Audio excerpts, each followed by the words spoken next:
시청자 여러분 안녕하십니까? 헬로티비 뉴스입니다. 헬로티비 뉴스에서는 얼마 전 김포시가 국제스케이트장 최적지인 것처럼 다룬 기사형 광고가 계약 없이 조선일보 경제면 한 페이지 전면에 실린 사실을 보도한 바 있습니다. 계약 없이 나간 기사형 광고를 제대로 해명하지 못했던 김포시는 보도 이후 경기도의 감사를 받고 있는데요. 최근 김포시의회 행정사무감사에서 대가성 의혹을 키웠습니다. 김포시는 조선일보가 지면이 비어서 김포시의 기사형 광고를 무료로 실어준 것이라며 이해할 수 없는 답변을 내놨습니다. 이관성 기자가 보도합니다. 김포시 의회는 행정사무감사에서 조선일보 경제면 한 페이지 전면에 김포시가 국제스케이트장 최적지인 것처럼 다룬 기사형 광고가 계약 없이 어떻게 나간 것인지 따져 물었습니다. 이 비용과 관련해서 이것을 대가로 혹시 기사형 광고 에드버토리얼이 나간 거 아닙니까? 그렇지 않습니다. 그렇지 않습니까? 확실합니까? 네, 확실합니다. 김포시 홍보기획관은 김포시가 의뢰한 것이 아니라 조선일보가 지면이 비어 실어준 것이라고 답변했습니다. 다른 언론사에서도 저희 출입 매체들은요, 지면이 빌 때 한 번씩 이렇게 실어줍니다. 아마 그거의 일환으로 조선일보 측에서 시에 요청을 한 것으로 알고 있고요. 그런 좋은 기회를 시에서 놓칠 이유는 없다고 봅니다. 그래서 자료를 제공했고 기사가 나갔고 마침 그 지면이 에드버토리얼 경제 섹션이라고 들었습니다.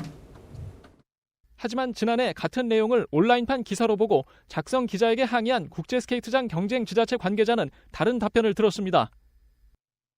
그 기자님한테 전화를 했어요. 기자님 이건 너무 불공정한 기사다. 정정해달라. 그러면은 똑같이 김포 그리고 그 도시에서 7개 도시를 모두 놓고 비교를 해서 기사를 써주셔야 되는 게 아니냐.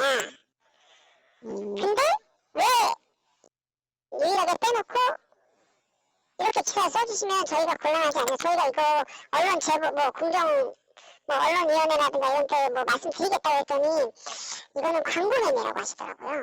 그러니까 그 광고 자체를 김포에서 받아서 하신 거예요. 김포시 홍보기획관의 말대로 조선일보가 지면이 비어 기사형 광고를 무료로 실어줬다는 말이 가능한 일인지 조선미디어 광고상담 창구에 직접 문의해봤습니다. 에드버토리얼 페이지라고 이렇게 표시된 그 지면은 기사형 광고잖아요. 네네. 지자체 같은데 이렇게 무슨 정책 기사라든 이런 것도 같이 실리는데 이게 그냥 서비스로 해주기로도 하는 건가요? 아니, 유가입니다. 지면이 빈다고 해서 그러니까 서비스로 실어주는 그 기사이기도 한가요?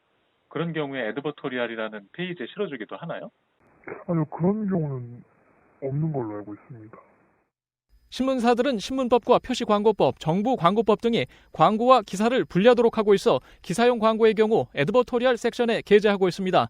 경제지 한 페이지 전면에 1,500만 원 상당을 주고 실어야 하는 기사용 광고를 아무 대가 없이 제공하지는 않습니다. 대부분 다 대가성이 없는 것들은 실어주지는 않아요. 특히 김포시라고 하면 주된 지자체도 아니잖아요. 김포시는 매체 홍보대행사 출신 홍보기획관이 부임한 지난 2023년 이후 최근까지 모두 9차례에 걸쳐 조선일보 계열사들에게 9천만 원이 넘는 행정광고비를 지급했습니다. 어떤 내용을 어떤 수단으로 얼마나 광고했는지는 시의회 행정사무감사에서도 자세히 밝히지 않고 있습니다. 조선일보에 계약 없이 나간 김포시의 기사형 광고는 대가성 의혹을 벗어나기 어려운 상황입니다. 또 김포시가 2023년부터 해당 신문사 측에 한 9천만 원 상당의 이제 배너 광고비를 집행하고 있었습니다. 그렇다면 이 기사도 그 연장선에서 광고형 기사, 즉 대가성 보도라고 이제 볼 수 있는 그런 개연성이 상당히 높은데요. 김포시 측이 이제 배너 광고비를 대가로 홍보 기사를 유도했을 가능성인데요. 만약에 그렇다고 하면 부정청탁법 위반의 소지가 충분히 있고요. 김포시 홍보기획관은 행정사무감사에서 광고 기사가 아니라고 했다가 기사용 광고에 자료를 제공했다는 등 앞뒤가 맞지 않는 해명으로 시의회를 설득하지 못했습니다. 시의회는 홍보기획관실이 그동안 집행한 구체적인 광고 증빙을 김포시에 요구했습니다. 경기도 감사위원회는 지난 4월 헬로티비 뉴스 보도 이후 조선일보에 계약 없이 나간 김포시의 기사형 광고를 감사하고 있습니다. 김포시는 경기도 감사에서도 조선일보가 지면이 비어 무료로 실어준 것이라고 답변한 상황입니다. 헬로티비 뉴스 이관성입니다.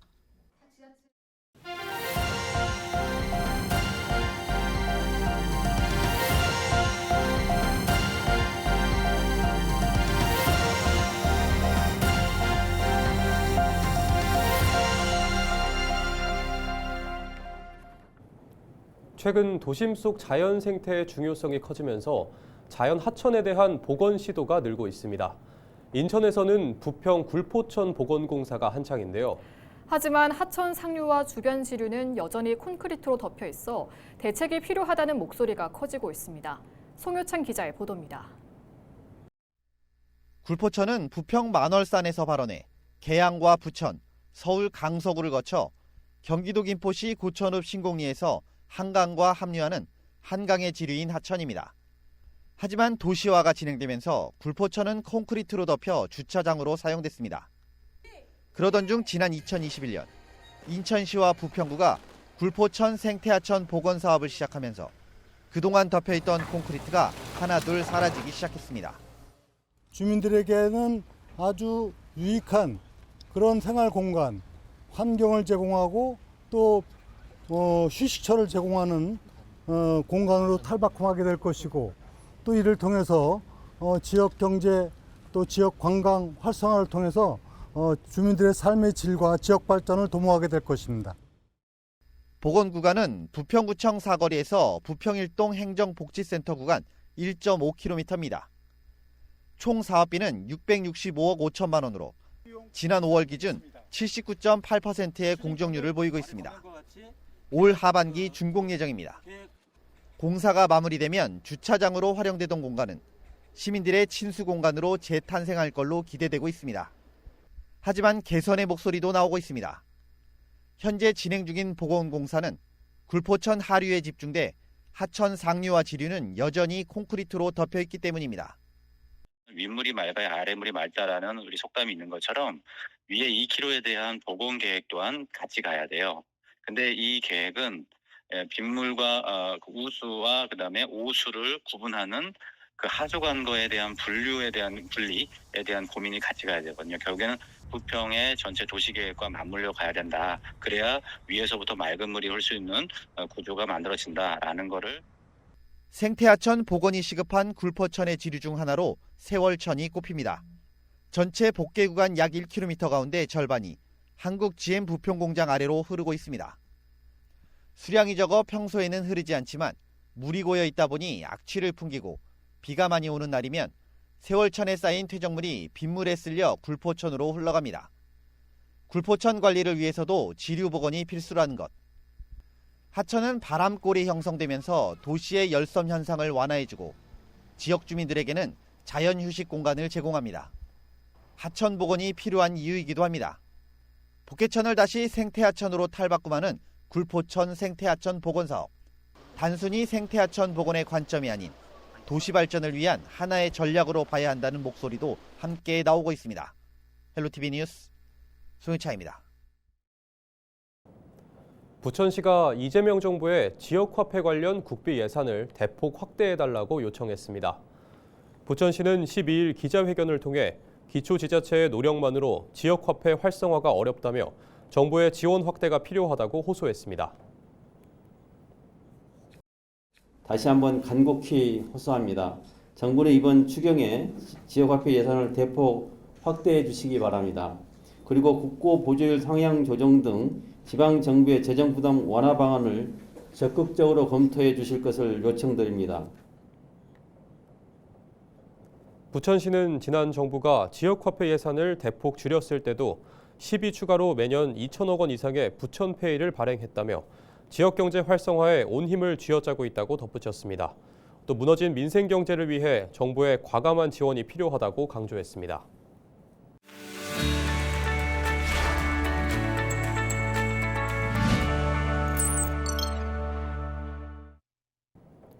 한 주간 우리 지역 국회의원 활동을 짚어보는 국회는 지금입니다.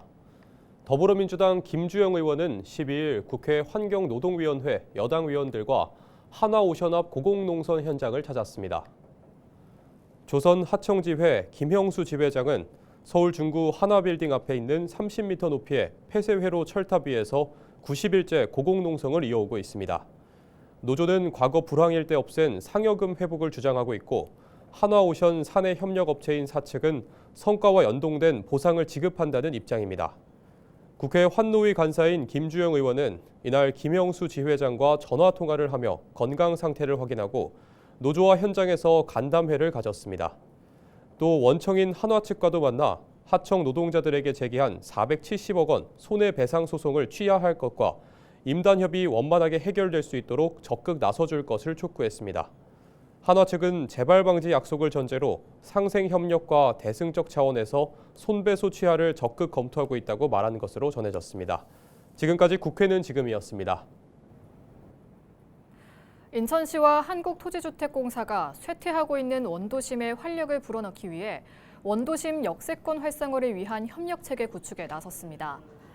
인천시는 LH와 인천 원도심 역세권 활성화를 위한 기본 협약을 맺고 거점 사업 발굴 및 사업 시행 전략 검토 등을 공동으로 추진하기로 했다고 밝혔습니다. 이번 협약으로 시는 원도심 역세권 거점 사업의 원활한 추진을 위해 관련 자료 제공 등을 적극 협력하고 LH는 역세권 거점 사업 발굴을 위해 사업 시행 전략 등을 검토하기로 했습니다. 양 기관은 또 협약의 효율적 이행을 위해 실무협의회를 구성 운영할 수 있고 실무협의회 구성 및 운영 방식에 대해서는 별도로 협의해 정하기로 했습니다. 인천시 교육청은 최근 리박스쿨 및 관련 단체의 늘봄학교 프로그램 제공 의혹에 대해 전수조사를 실시한 결과 연계된 단체와 협약을 맺고 프로그램을 운영한 학교는 없는 것으로 확인됐다고 밝혔습니다. 이번 조사는 교육부의 전국 전수조사에 따라 지역 내 274개 초등학교와 특수학교에서 운영 중인 늘봄학교 프로그램을 대상으로 진행됐습니다. 조사 결과 리박스쿨 관련 프로그램 운영 학교는 단 한 곳도 없는 것으로 확인됐습니다. 다만 전체 11,774개 프로그램 강사 중 2명이 언급된 단체 중 2곳에서 발급한 민간 자격증을 소지하고 있는 것으로 파악됐습니다. 시교육청은 향후 교육부와 2차 합동 점검을 벌여 문제 상황이 확인되면 철저히 대응할 계획입니다. 인천시가 환경의 달을 맞아 범시민 탄소중립 실천본부 발대식을 열고 범시민 탄소중립 실천운동의 출발을 알렸습니다.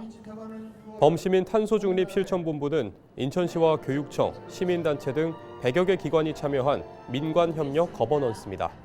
이들은 탄소중립 릴레이 캠페인과 탄소중립 포인트 100만 세대 가입 운동 등 시민 실천 중심의 활동을 전개할 예정입니다. 또 부대 행사로는 약 500명의 어린이가 참여한 환경 그림 그리기 대회를 비롯해 30여 개의 환경 체험 부스와 극지 사진 전시가 마련됐습니다. 인천 디자인고와 경인교대 평생교육원 시니어 모델팀이 참여한 자원순환 패션쇼도 진행됐습니다. 미국의 유명 호텔 체인인 캐슬러 컬렉션이 인천시의 K콘랜드 프로젝트에 합류했습니다. 인천시는 캐슬러 컬렉션의 리처드 캐슬러 회장이 유정복 인천시장에게 투자 의향서를 제출했다고 밝혔습니다. 캐슬러는 아시아 시장 확장 전략의 하나로 K콘랜드 대상지인 청라투자 6블록에 럭셔리 부티크 호텔과 영상문화 복합시설 개발을 추진할 계획입니다. 여기에는 태양의 서커스를 설립한 캐나다 기업인 룬루즈 그룹이 전략적 파트너로 참여해 기술과 문화가 접목된 엔터테인먼트 콘텐츠를 기획하고 제작하는 역할을 맡을 예정입니다. K콘랜드는 인천 경제 자유구역을 중심으로 영상과 문화, 관광 산업을 육성하고 콘텐츠를 생산 수출하는 복합 클러스터를 조성하는 프로젝트입니다. 경기도가 여름철을 맞아 오늘 16일부터 27일까지 햄버거병 예방을 위해 분쇄육 제품 제조업체를 대상으로 집중 점검에 나섭니다. 햄버거병이란 오염된 쇠고기 분쇄육이 들어간 햄버거를 먹은 어린이들이 집단 감염돼 붙여진 이름으로 장출혈성 대장균을 말하는데요.